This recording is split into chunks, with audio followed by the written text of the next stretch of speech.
Hey, welcome to Wine Talks with Paul Kalemkiarian, where you can find it on your favorite places to hang out for podcasting. That would be Spotify, Google Play, iTunes, and all the rest. And always sponsored by the original Wine of the Month, where we're sporting the new organic and biodynamic wine club called the Pure Wine Series, the purest wines on earth. Today we're in studio, though, and we're going to talk a little history, because this is a fascinating story about Doug Margerum, and boy, having his hands in many, many parts of the business. Welcome to the studio, Doug. That's good to be here. I appreciate it. Not the least of which is this Amaro that you brought me, which I can't wait to put in my Manhattans. Yeah, it's really neat stuff.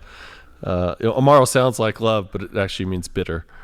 Oh, does it really? Yeah, that's the Italian word for bitter, and so it's in the category of a digestive, which is when you're in Italy and you've had a big meal and you've drunk too much and you're full and you're sleepy and you would think the last thing you would do would be drink something like this.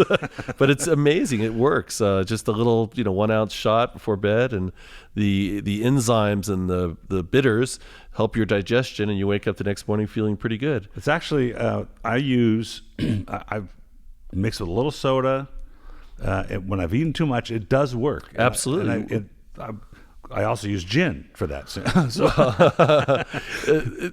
It does work. My mom, when I was a kid, used to give me sodas and Angostura bitters when I had an upset stomach. Yeah. And but digestives really work. Americans are not that used to having a digestive at the end of a meal. No. And I always say it's after dinner. It's not an after dinner drink. No. It's right. It's the last thing you do sort of before you go to bed, and it really, really works. And I have fashioned this recipe sort of on a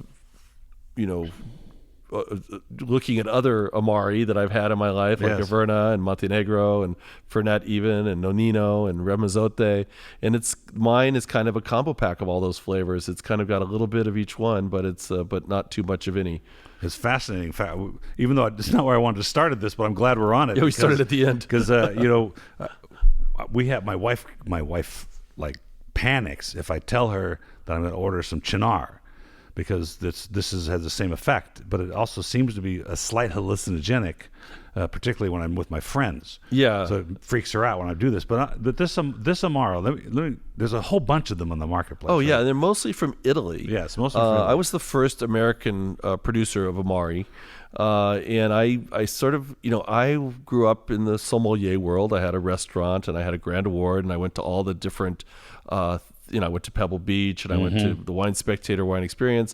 And after, we taste all these great wines, we would drink Fernet Branca, like going out of control. I really didn't like that. It's really product. Bitter. It's terrible. Yeah, but really bitter. Peer group pressure, gets you to do things you wouldn't normally do.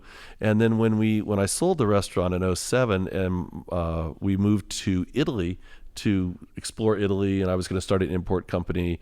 Then I just started discovering I just started discovering what Amaro really was, and having it after dinner with my Italian winemaker friends, and I got totally into it. So when I got back from Italy in 2009, I started making Amaro, and this one you've had today is still some of that very first recipe, and it's a Solera process. So we've kept it going now here for about 10 years. We have about 140 barrels total, and we make between 200 and 400 cases a year. Wow, by racking it all off and then making another batch and putting it back in. And it's so the Solera system for the folks is where we have the oldest. I mean, if you do classical Solera where it's on top, and then you're slowly blending and moving the merchandise down into the bottle, so there's a little bit of every vintage, so to speak, right, exactly, in the bottle, so that there's a consistency. And that's a very expensive process, particularly when you've got things that are 10 years old there. It is a very expensive process. The brandy is expensive. Yes. Obviously, we used and the herbs are expensive. We use all organic herbs and roots and barks. And it's quite the process, but we love making it. We love drinking it, and if you come to my house, I have probably 50 different Amari in my bar. Really? Wow. And I drink other people's Amaro more than I drink my own, but I really want to make sure I'm still cognizant of what the different flavors are. Cynar is one that I have, but I never drink it. Oh, that's so bitter. Oh, it's too bitter. It's too much for me. I just can't take it.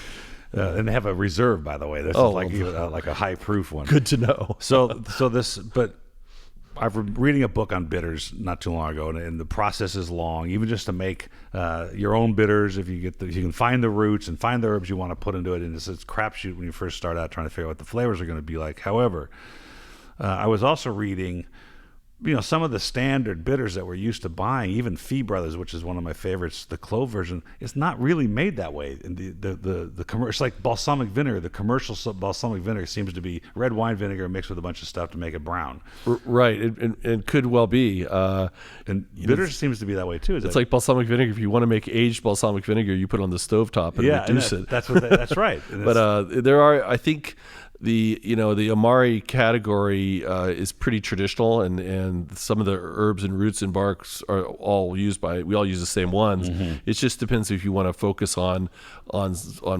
which bitter you want to focus on, whether you want it to be more herbal or more rooted or more barked. Yes. And I'd contend that this is sort of a little combo pack of all three of those flavors.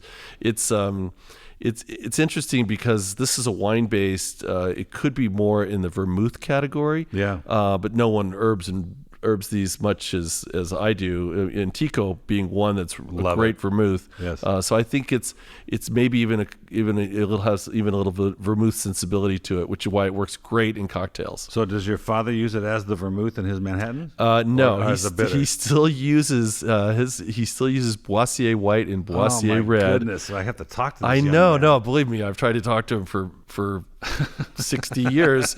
There's no reasoning with the man, but I did get him to stop using the Angostura and to put nice. So when he finishes his classic 2 parts makers, 1 part Boissier White, 1 part Boissier Red. So it's a perfect Manhattan. Yeah, it's a perfect Manhattan drinker. Yeah. And then he puts a twist in, not a cherry, but he puts a dollop of my Amaro in it. And the funniest thing about the whole thing is we have a tasting room downtown, and our tasting room, there's a lot of people who work there part-time, and some old guy will walk in and grab a bottle of Amaro and go, put this on my account, and he walks that's out. Hilarious. And then we get a call up at the winery saying some old man came in and just stole a bottle of Amaro. Okay, and I'm like, hilarious. that's my dad. Don't worry about it. But then I go and literally every time I go over to his house, he goes, you want a Manhattan? And I'm like, yeah, Dad. So I drink Manhattans with him. But then I go, so what's up with your account down at the tasting room? Oh, what account? What are you talking about? Yeah. So he just steals it. That's really funny. So where was he born? He's born in St. Louis, Missouri. Oh, so he's American. He's an American guy, and my mom was born in St. Louis as well. They moved to California in the 50s. They were not into wine. My dad was an engineer. My mother was a school teacher, and the wine and we suffered.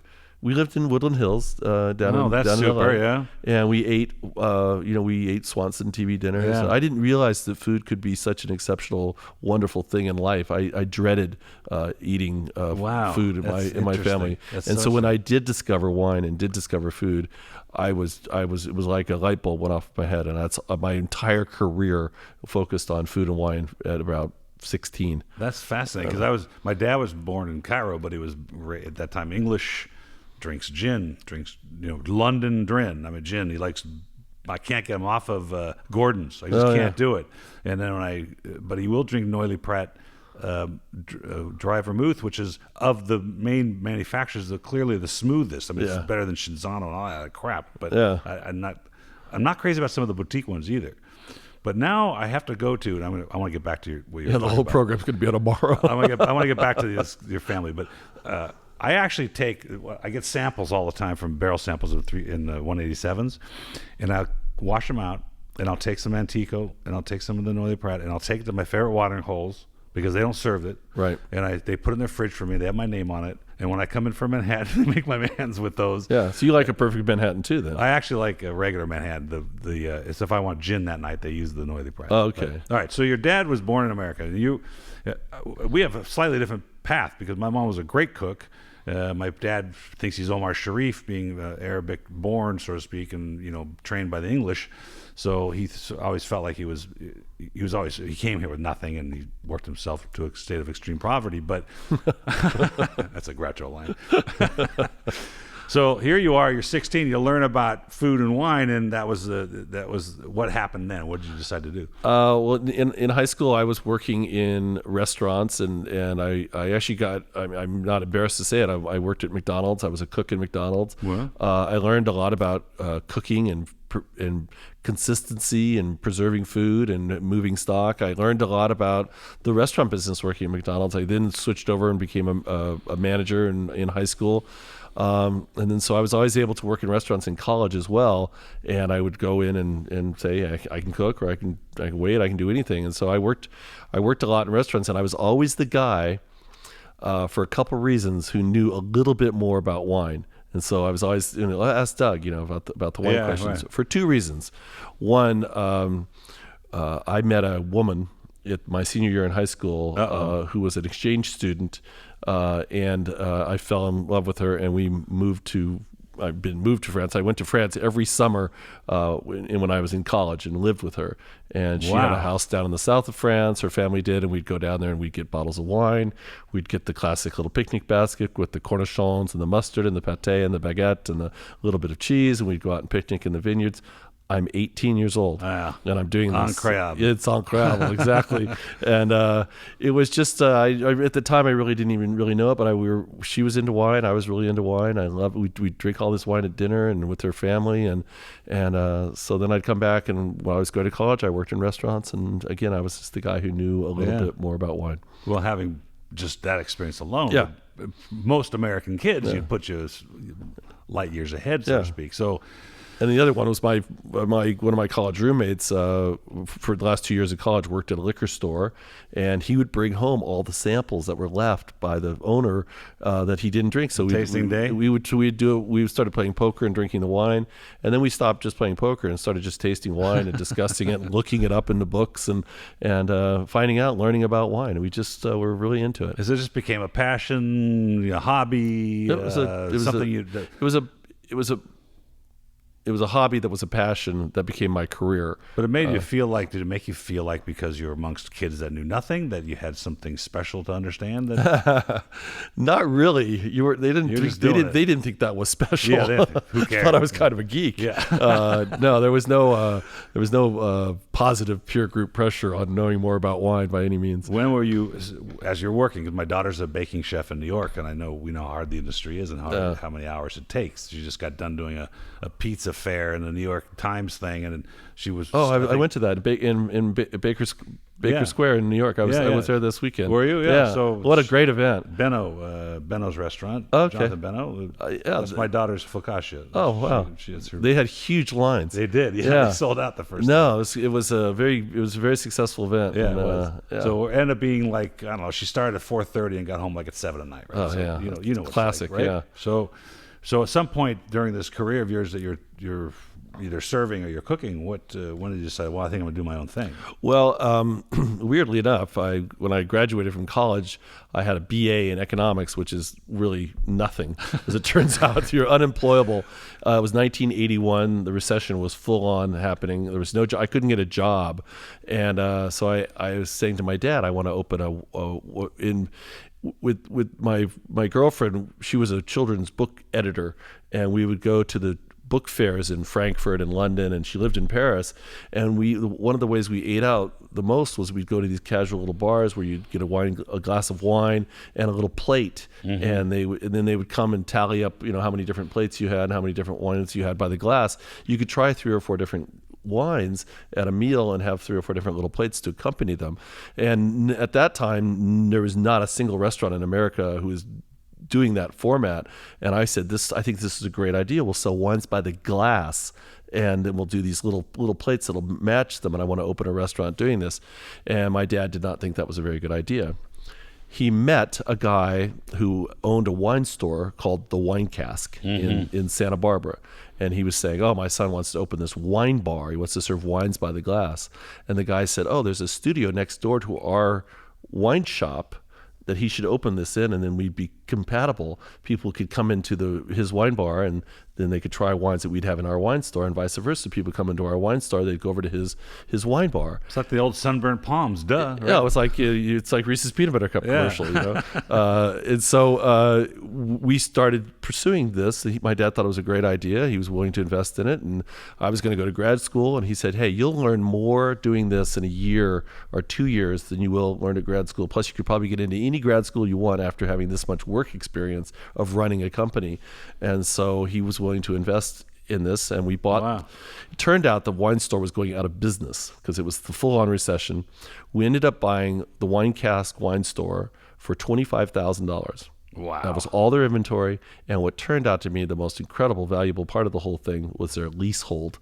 You know about this. Yeah, of course, that's important, right? So we had this incredibly long lease at a super low rate that we took over and assumed, and then we parlayed that into the entire thing that the Wine Cask ended up becoming many years later. We started in 1981 as this little tiny wine bar serving, very simple plates of food, but wines by the glass, which again, I know that seems unusual, but any restaurant you went to at that point, it was red, white, and rosé. Yes. And we were serving, Heights Cabernet by the glass. And this is Santa Barbara, though. In Santa Barbara. Santa Barbara proper. Downtown Santa Barbara. Centre-ville as you would be. Yeah, and the wine industry was just starting up in Santa Barbara at that time. That was right when Jim Clendenin of Bon Climat started, Bob Lindquist of Cupé started, Firestone had just started. I mean, all these new wineries. So there was like 6 wineries in Santa Barbara County at the time, and it was just a burgeoning new area for wine, and we embraced those guys too. I sold, most of Jim Clendenin's wines for many years were all sold through the Wine Cask and through what then became a restaurant, and then through what became a wine store, but then also what became we shipped wine all over the country. We had these catalogs, we shipped out wine, and we had the wine club as well. So we were shipping wine all over the United States when it wasn't much legal, but we were doing it anyway because we didn't know. Back then, the UPS truck would pull up. And you had the 15 lines manifest, and you fill it out, and then whatever. If you put 20 wines on the thing and on the truck, they didn't even count it. No, they didn't even care. No, it didn't matter where it was going. Yeah.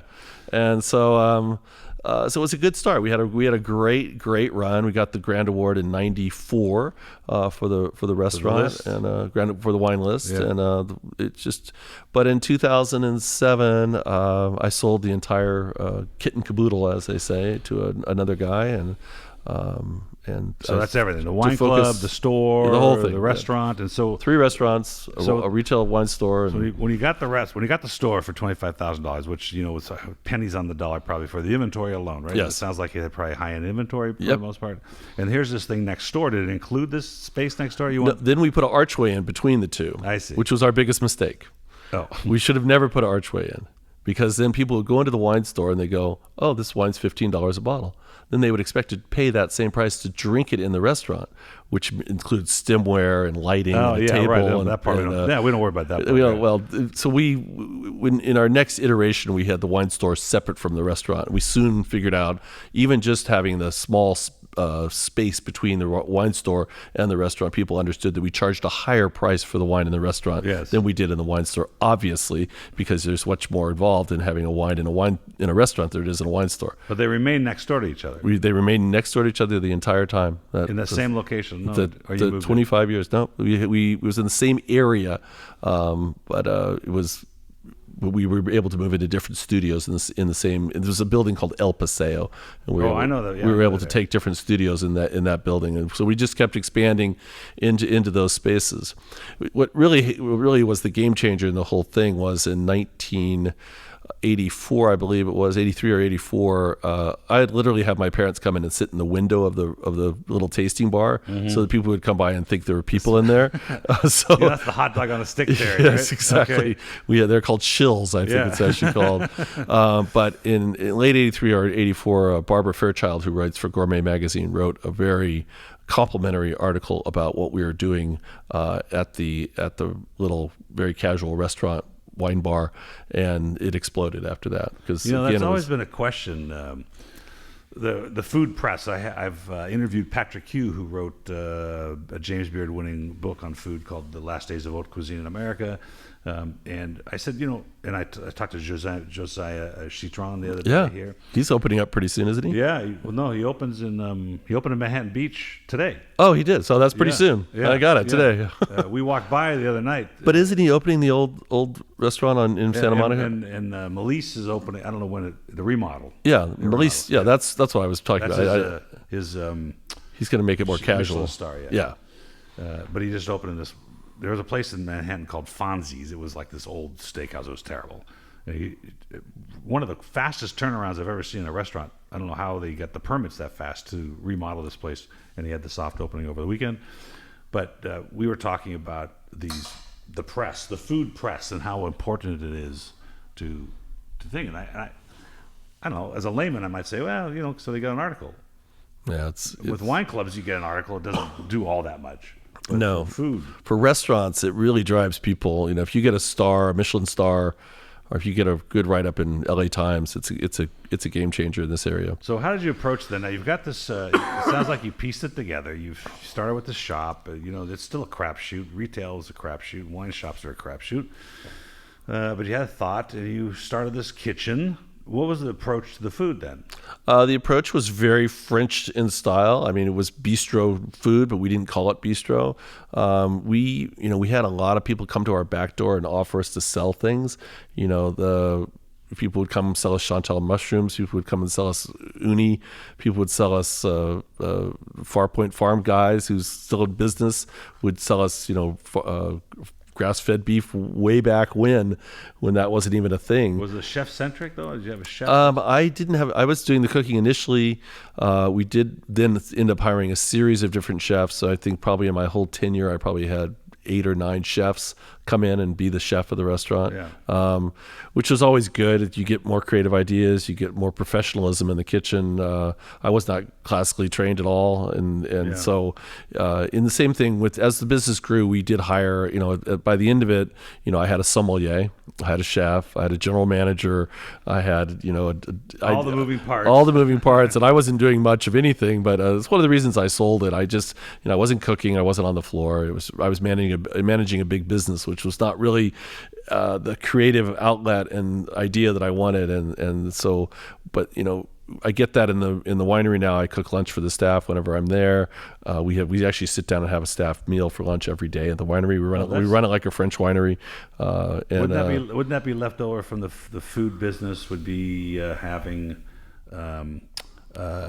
family lunch or family dinner. Yeah, no, that was, and if you've ever been involved in a restaurant, the family meal before service is important. one of the best meals you have, and you have your meeting and everyone bonds and gets together. But in the winery especially, you have the production guys, you have the vineyard guys, you have the salespeople, and you have the office people.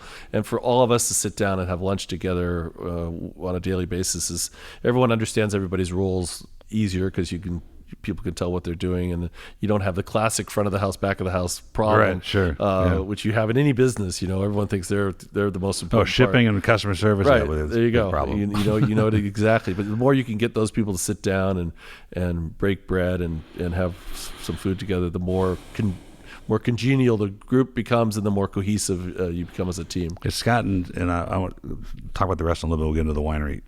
The restaurant business, watching my daughter, what she's doing. She went to pastry school in Saint-Jean in outside of Lyon. She worked in Paris. She worked for Alain Decausse.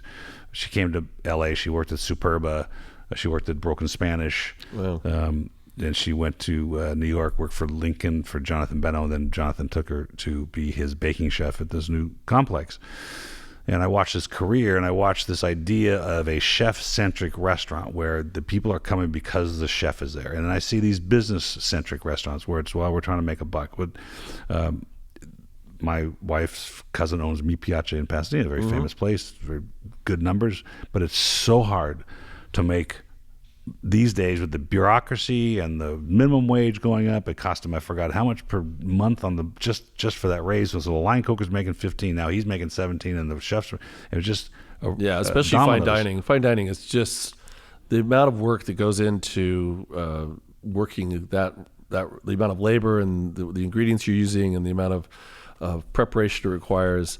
We actually sat down one night, and I think after many glasses of wine, we wrote down the 165 steps it makes to have a customer come into your restaurant and leave. That's like a book. From valet parking, from taking their coat, from giving them menus to, it's so many steps, and they're all fraught with peril, especially in fine dining. Yes. At the time we had 3 restaurants. We had 2 fine dining, and then we had a restaurant called Intermezzo. And Intermezzo was the same team, but it was just defined. We didn't have tablecloths. We had roll-ups for the silverware, and it was casual. You could literally say, "Hey, what do you want?" and throw the menu at them, and they'd go, "Thank you." But in fine dining, the expectations are so high, and especially for our restaurant, we had the Grand Award, and people that was their big special moment. They're going to go out and spend a lot of money, and they're going to have a really great meal, and they're going to have 3 courses. Yes, it's a big thing. You cannot make a mistake. No. And, it's that I couldn't see.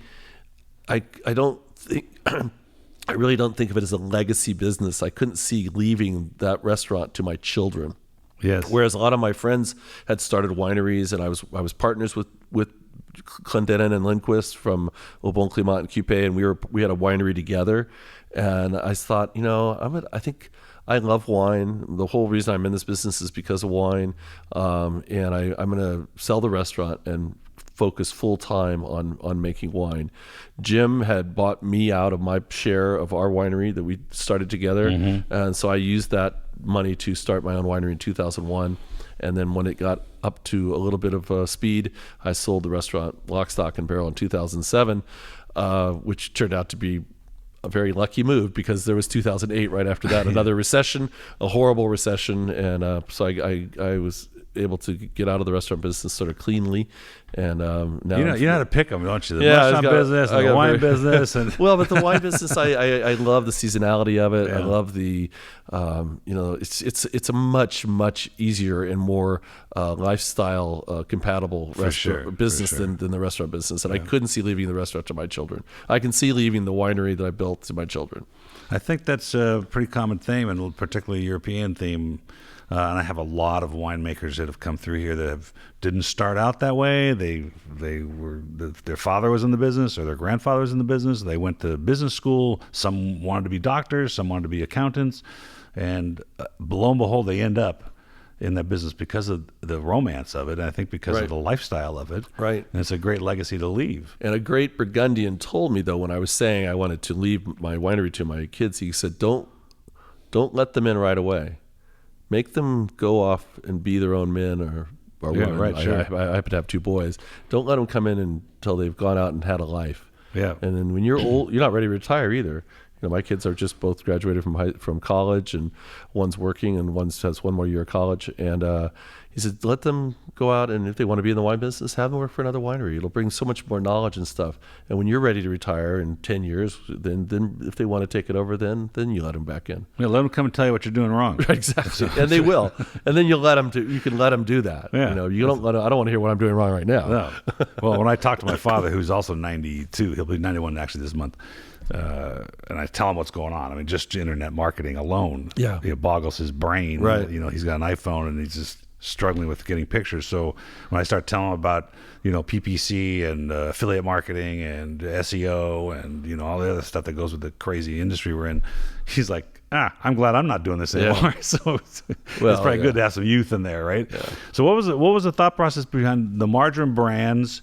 And it sounds like you have in the wine side, the manufacturing side, you have your arms in a lot of different places. You have wholesale, you have the retail, you have direct to consumer, you have branding that you probably make wines for other people as well. And yeah, we do. We obviously have Margerum, which is the main brand. The main brand, and that's my last name, of course. And the idea behind it was I just literally wanted to make wines that I like to drink, and so I'm a huge Northern and Southern Rhone fan. Mm-hmm. So I make Syrah. Northern Rhone. They're gorgeous. Grenache based and Grenache, 100% Grenache wines that are more indicative of the Southern Rhone. Yes. And then a total flyer, the white wine I make, I do now make a white Rhone, but I didn't initially, is Sauvignon Blanc. Because in the restaurant, I thought the wine that went best with the food that we had in Santa Barbara, and there wasn't a lot of Sauvignon Blanc in Santa Barbara at the time. I really loved Sancerre and Puy-sur-Loire and Sauvignon wines. And I've been to that area a lot. As I told you, I met Didier your Gaggenau girlfriend early was there. on. And so I was making Sauvignon Blanc and then Rhone red wines, or the two wines. And now we've branched out and have planted a vineyard to make the wine you tasted today, the M5 White, which is a white Rhone blend. And we make a couple other little things from different areas. But and then I also do private label wines for, Whole Foods has a rosé that we make for them, and Pete Rosé. Yeah, I gave up on that idea. I was actually fascinated by the Sauvignon Blanc. Now you bring up those districts in France as it was a character, because it departed from what I would expect from Santa Barbara. Though it was Columbia, was that Columbia Valley? No, that was the D Sauvignon Blanc from Anderson Valley. Happy Canyon. Yeah, Happy Canyon. Happy Canyon's in AVA in Santa Barbara County, where all the Sauvignon Blanc is grown. But it had a wonderful European flair about it. It didn't have the overdone grass, overdone grapefruit. It was more elegant than typical. Yeah, that area, I contend Happy Canyon. No, it's all Clone 1, but it's high mineral soil, yes, which leads to reductivity in the winemaking process, which leads to those aromatics and those savory flavors you get in your mouth. And in Happy Canyon, we were able to pick Sauvignon Blanc at complete physiological ripeness, so you don't get the greens like the citric acid or the grapefruit. But then you can pick the grapes because they're ripe, but you don't have to wait so long for let them get ripe in the warmer climates, where you start developing those sort of tropical fruit, honeydew melon flavors, which I don't like in Sauvignon Blanc. No. I'm not a big fan of Sauvignon Blanc from most of the world. I like it from very specific parts of the world. And Happy Canyon happens to be one of those places where we can very successfully grow and make really, really high quality Sauvignon Blanc. It was very good. And it reminded me of, I know it's kind of weird, but it reminded me of Robert Mondavi Jr.'s project Animo, where not that they tasted the same, but they were a unique departure from the stuff you taste every day. Right. And the one you tasted was the D Sauvignon Blanc. It's one of our lowest production Sauvignon Blancs. The one we make for the market is, we make 6,000 cases. Yeah. The one you tasted is about a 240 case. No wonder. Well, I appreciate that. It's a very, very, very specific, very tiny production wine. But we absolutely love that wine. There's been this, and we talked about it a little bit, I don't want to get into my side and all my troubles in the business, but the direct-to-consumer business is huge. As you probably know, the term private label has become very, very popular in the last 5 to 10 years. They actually switched gears to white label wines, whatever that means. And these are estate wines. The Margerum Wines are the estate wines. Contracts. The M5 White and the M5 Red are mostly estate, and then I buy grapes from a variety of different small growers. Right. What we try and do in private label, even for Whole Foods, which is a great customer, it's just the Whole Foods in Southern California. Yes. They do a rosé with us, but we almost insist that they do the blend. They come up to the winery and we show them different lots of rosé that we have. We have Saignée, we have Grenache, we have Syrah, we have Cinsault, we have all these different rosés, and they do their own blend. And so it's their wine. They bought in on it. And we don't want to do their blend for them. Same with the Girl and the Fig in Sonoma County. Their rosé, we send them up samples, they do their blend, and that's the blend we do. Auberge du Soleil in Napa, their house rosé is Margerum produced, but they do the blend. And I think that's better. It's still private label. It's still under that category, but it's you could get buy-in from the customer to say, I made this wine. You didn't really technically make it, but you did. Well, we can't all crush the grapes and ferment them. Right. We don't have the license to do that. And that's the part I was trying to get to, is sort of the business standpoint. I don't think if I interpret what the Wine Institute says, that maybe 5 to 8% of all wine in America is actually estate grown and bottled and fermented. Maybe true. And certainly in Santa Barbara, the model has never been, there's been wineries and then there's been growers. Right. Because Santa Barbara started out as mostly producing grapes to go north. 85% of the grapes produced when I started all went to Napa Valley, because people want, there's grapes, they provide things to the North Coast wineries that they can have. I mean, obviously it seems odd, but Santa Barbara County is a much colder growing climate. We have wines that tend to be higher acid, lower alcohol, and if warmer growing climates need those kind of grapes for their blends, and we were inexpensive. There's something, and we are still. The average price for Cabernet Sauvignon in Napa Valley or Napa County, I guess is how they do it, last year was $8,700 a ton. The way we price wine retail is we move the decimal point over 2 parts. That's an $87 retail wine. Yeah, right. That's not inexpensive. It's not going to work in the long run. I think there's a bubble in Napa that's going to burst. In our county, we're still expensive compared to Paso, but you're buying premium grapes for Sauvignon Blanc. You can get as low as probably $2,400 a ton. Wow. And then you're buying Pinot Noir and Chardonnay for anywhere from $4,800 to $6,000 a ton. But these are that's in the super premium category. So if you're looking to make premium wines, your grape costs are, and they especially were, as the gap has narrowed obviously as we've matured as a wine region, but it's still a good value. Well, that's one of the things that's changed a lot. I mean, I usually have water here. I don't know it's the 3 of these a day. But a couple of things have occurred in that district. For one, I think the Pinots are fabulous. Like the first wine I ever bought as my own, my father let me choose a wine in 1988 for the club, and it was Sanford's, Pinot Noir. I mean, that's a pretty riskless decision, right? That's a great wine. So, and that was when Richard was running the show.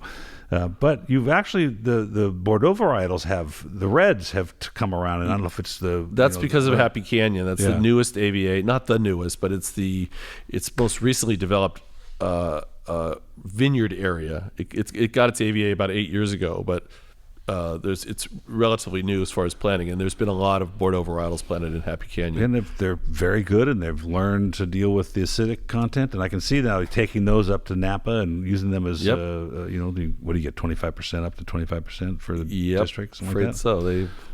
So so the part I was getting to about this 5% of estate grown, and so many, I can't tell you how many times I in the past years have bought really fun juice as far as its moniker or the brand of it, unable to tell anybody where I got the juice, and shipped it to another winery and had it bottled.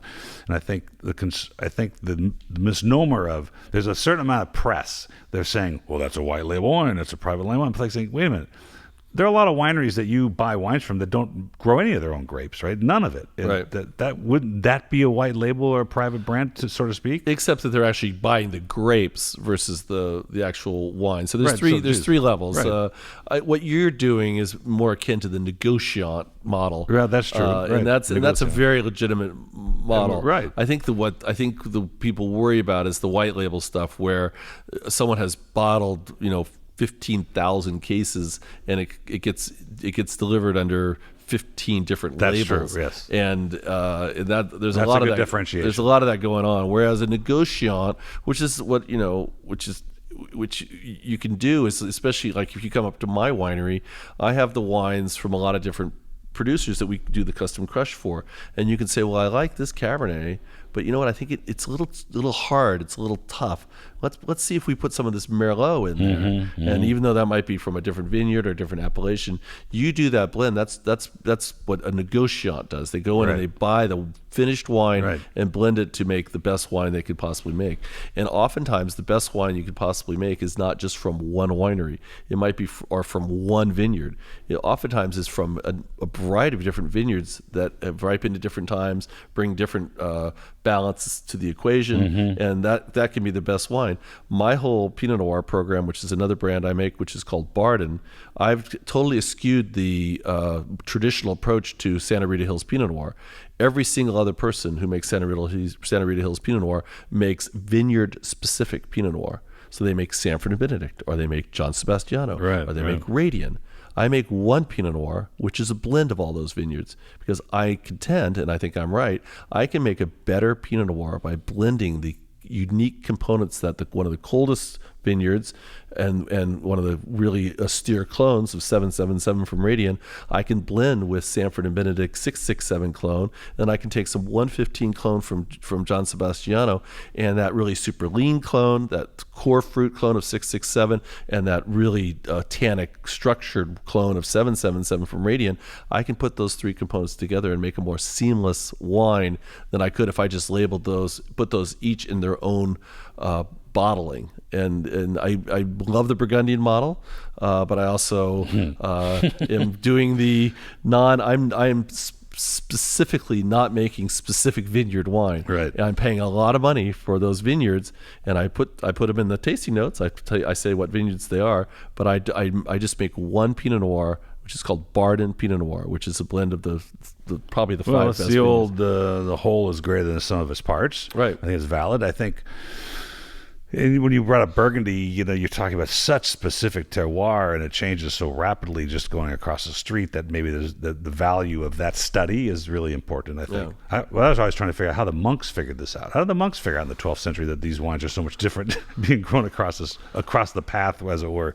But so the concept then, I had a woman in here, her name is Mary Taylor. She's bit off this idea of a true negociant. I mean, of all the wines that we feature here and the brands and the juice I can buy and the places I can bottle things, in our license hangs, like I told you, in Santa Rosa, yes, I'm a negociant. I have my dad's, well, it's not in here anymore. I have a graduated cylinder from my dad's chemistry days because he's a pharmacist, and I've 100 milliliters of this, whatever. We make a blend. That's fine. She's actually taken on the idea of what might be like a Louis Jadot or another negociant like that, where her labels are exactly the same, and she says Bordeaux or she says Burgundy, whatever it says, and then she lists the place who's making it, and so it's Mary Taylor Wines, and I thought that was classic. Yeah. As a woman in the business who's very bright, I've enjoyed talking to her, but she actually took that negociant concept and made it her own idea, which is the traditional methodology. Right. Of negociant. Right. That's Jadot's one of the largest negociants. They have some estate as well, but those wines are consistently good. Right. They're very, very good. So the new thing, maybe you haven't heard this, maybe you have this, is the logistics of this industry for the direct to the consumer market. And I think I told you there's guys bringing in literally 50,000 gallon bladders of junk, at a euro a liter, and that comes in New Jersey, and it gets trucked to New York, and it gets bottled, like you said, into 15,000 cases or whatever it makes, and gets split up amongst the country. And now this new concept for me, this new era of what I do, because it's changed so much. But now I find myself evaluating those wines as well. And I told you that I get wines from my competitors all the time. And I think I mentioned I thought it was overstocked, but it's not. I think it's just an arm that they've now, part of their model is, we'll bring it in, we'll sell some of it directly to the consumer, and the rest we're going to put into the wholesale market through all these new, co-ops, and not co-ops, but these consolidators that are out shipping stuff all over the country, and it becomes this logistical model. And that's what they want to pump as much juice into the logistic model as they can to get those costs down. Right. So we're not in that business. I really want, clearly. For my private label business, I really want people I'll make the wine. I'm happy to be the winemaker, but I really want people to do their own blend, because the final say should be my customers say, who knows his customers. And so the folks from Whole Foods who do that blend, they want something consistent. They want a deliverable. They know what it is. They're smart wine people, and they do their blend. And so we don't do any real just private label wine unless the customer actually participates or at least directs the blend. It's an interesting thought. They have this brand. Whatever it is. I know that Whole Foods also sells some of Wink's wines, right? Because they went from the DTC club model to the winery model, and so did Vanessa and a bunch of other businesses like mine. But that's an interesting thought, and I like it, because if Whole Foods is involved with blending and tasting and saying, okay, here's the profile we're looking for, and my job is to make sure the consumer gets a regular, dose of this character based on regardless of the terroir at the time. But and I liken to a beer or even a distilled spirit. The distilled master's job is to make sure Jim Beam tastes the same as it goes through the system. Right. They use a semi-Solaris system. Same with the brewmaster. His job is to make sure Bud tastes the same, or Samuel Adams, or whatever. Right. So the deliverable has to be from consistent. Yeah. As opposed to, I'm going to bring in 50,000 gallons and we're going to pump it up and we're going to call it whatever. I mean, there's, like I told you about the Saturday Night Live Beaujolais is undrinkable, absolutely undrinkable, but somebody bought it because it says Saturday Night Live on it, and that's not an experience. The point I'm making is that's not a wine experience. But if I can go to Whole Foods, buy your rosé, which they've had control over the character, and I go back at the next vintage, 18 or 19, and I go, I'm going to buy this again because I enjoyed it. Exactly. And if those people have... So that's building a brand. Yes. So they, hey, what a concept. So, I was in retail too. And, I remember, Veuve Clicquot. We were the only people who had Veuve Clicquot. We helped build that brand. Yes. And by the end of things, we wouldn't sell Veuve Clicquot because it was everywhere and the quality had gone down. And so we went and looked for other people we'd build a brand with. And so what I tell retailers and restaurateurs and other people is build your own brand.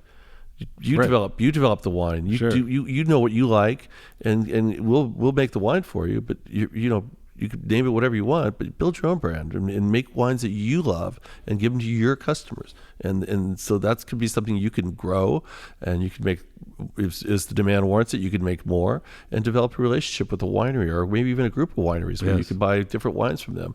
And then that becomes very real and becomes very, very something that's very touchable and very authentic.